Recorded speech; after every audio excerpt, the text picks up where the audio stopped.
Hey guys, All in Crypto here, and welcome back, ladies and gentlemen, for another YouTube video. I hope you've all had a fantastic Friday so far. The weekend has arrived, so hopefully you guys are having a great day. We're just going to be delivering a very short and sweet cryptocurrency market update. It's another somewhat lackluster day for the cryptocurrency space. However, there is a lot going on internally with crypto, but we know that the market right now is very much driven and very much tethered to things going on elsewhere in other markets, and we've got some great people coming on the channel to talk to us about macro markets, as the cryptocurrency market is very much, for the majority of people in it, their first investment endeavors. And we want to really, try and teach and educate people about markets generally, because there is a huge correlation. And I think one thing that's helped me become a better investor, a better mid to long term trader, is an understanding of other markets, and that's really what I want to try and bring to you guys, really educate people. And some of you may already be educated on it, but for the people that aren't, educate people about macro markets, because often, and we've noticed this, certainly this last year has revealed many revelations to us about the cryptocurrency space, but certainly there's now a huge correlation between your sort of traditional markets and, of course, the crypto space. So let's get into the bulk of the video. Again, very lackluster kind of day to day. We're not doing too badly. We're going to talk about the dollar, because the dollar is actually showing strength, and people often take their eye talking about macro markets off the dollar, which is the largest FX pair. It's the big boy in markets. And the reason that we talk about the dollar is because, of course, Bitcoin is paired against it typically, and you can go and look at other currencies against Bitcoin. Some of them are doing better than others, like the Australian dollar, etc. Dollar's doing well for a number of reasons, mainly because the euro is not doing so well in a number of other currencies. We're going to talk about a number of news articles. Yellen gave a speech yesterday, and some of what she basically detailed in it was very revealing, because they are looking to regulate crypto and actually embrace it, but on their terms, of course. This is the United States after all, and they have the monopoly on violence. So yeah, let's start the video. Markets are very much sideways, not really doing a lot. Some altcoins are doing okay, some are doing worse than others. Bitcoin is at a very, very key level. So we'll start on the smaller time frames. Just whilst we're on the weekly, we had this MACD bullish cross. It would be the first time in history that this hasn't performed to the upside eventually. But typically when you get it, you do get a period of consolidation like we've previously shown you. Drop down some time frames, talk about Bitcoin on some key levels, because where Bitcoin rejected from was extremely and is still extremely significant. Short term, we had this ascending triangle, we had this descending triangle that's put us back into this ascending one. Providing we don't come down and invalidate this kind of trend line, then that would potentially worry me, and we would look for further downside. But right now, you're not doing too bad. It's not actually doing a great deal. And I think markets across the board are preempting some not so great news, potentially. One thing that we've maintained is that we are very cautiously optimistic at the moment.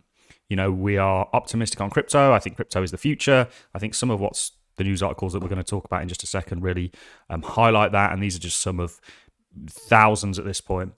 But short to mid-term, I think we see a lot of volatility, and I think we get kind of swept up in markets generally, and everything that's going on with them. There's a lot going on in a macro picture, and it weighs very heavily on the cryptocurrency space's shoulders, as it is acting currently as a very risk-on asset, or I should say risk-off asset. Has a lot of correlation with the likes of NASDAQ, etc., which we, of course, don't really like to see. I want crypto to kind of be its own thing and move independently and not be kind of so tethered, but at the moment it is.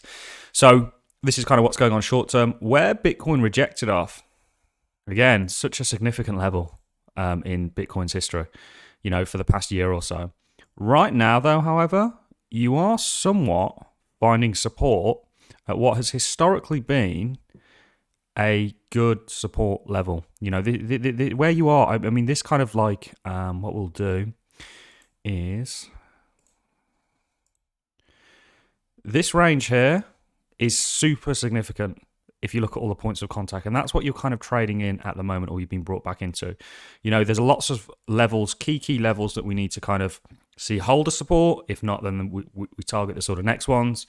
But ultimately, I'm not too worried. I can see a little bit maybe a further downside, but providing that we hold this level here, like we have done previously, I don't think we're going to do too badly at all. It could potentially be a support and resistance flip. And very quickly, just to mention, I mean, Bitcoin from down here, is up nearly 45%. To expect a retracement of 11% is absolutely a-okay, ladies and gentlemen. And providing that we continue to make higher highs and higher lows within this new trend that we're potentially in, I'm not too worried at all. The dollar is seeing strength. People often, again, talking about macro markets, why they're important. We don't want Apple. We want Bitcoin. And we don't want that. You can really see, let's take the MAs off and just show you just the correlation here. Again, reminding people of why this is so important. From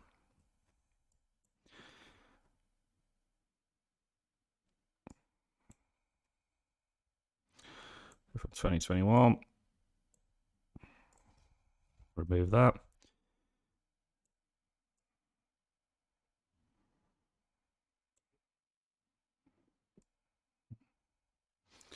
Just roughly, you can see just how tethered these are.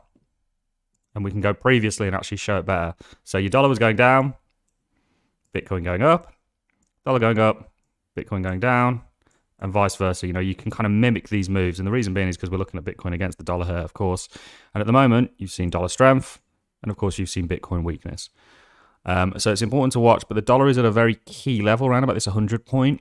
You potentially could see a calling off before we get that further continuation. If you understand markets, you'll know why the dollar is doing so well at the moment. It has a lot to do with the euro, which I think is in trouble. And the Great British Pound, of course, has lost a bit of ground to it over the past couple of days. Let's get into some of the news, guys. Former Citi execs unveil crypto investment firm. This is a trend that we're seeing continue. The reason I'm showing you this is to show that there is real institutional interest, and that this hasn't slowed down despite the price action. And the price action, again, is just really acting more off external forces than what's taking place, all the innovation that's taking place in the crypto space. Obviously, you had Yellen warns of crypto risk in first digital asset speech. We know that the Biden administration has essentially signed an executive order that has tasked various agencies within the United States government to regulate the cryptocurrency space. They also came out a little bit later than that and said, actually, look, we're looking to generate $11 billion from it. That gives me a lot of confidence that they're not going to try and kill off this industry. And in fact, they're going to try and let it flourish. They're going to get as much control over it as they possibly can. Of course, it's the United States at the end of the day.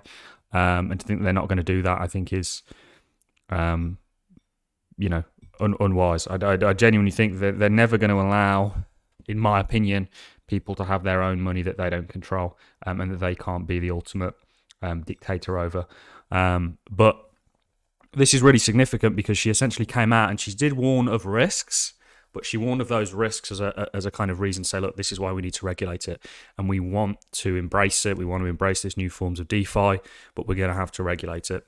The Treasury Secretary reiterated the goals of President Biden's recent executive order on digital assets and highlighted areas most in need of regulation. She talked about stablecoins, she talked about CBDC. She did say a CBDC wouldn't be ready for a long time. And she said that, look, we're remaining tech neutral, but we want to protect consumers. They always do things in the name of protecting consumers, even though quite often we found that hasn't been the case. But anyway, Shopify, this is huge news. Shopify Bitcoin payment integration triggers legal questions from community. So the fact that Shopify now, who are one of the largest, how would you put them, e-commerce payment facilitators, are now going to look to implement Bitcoin payment. I think this is through the Lightning Network. This is huge. But I mean, Bitcoin is really at the moment disrupting the kind of legacy SWIFT system in many ways that people aren't even paying attention to. And this is all part of Bitcoin and crypto, growing in terms of adoption and really fleshing out the industry. Michael Saylor, again, always in the news. Michael Saylor, Biden executive order akin to POTUS. I don't actually know what that is. Giving green light to Bitcoin.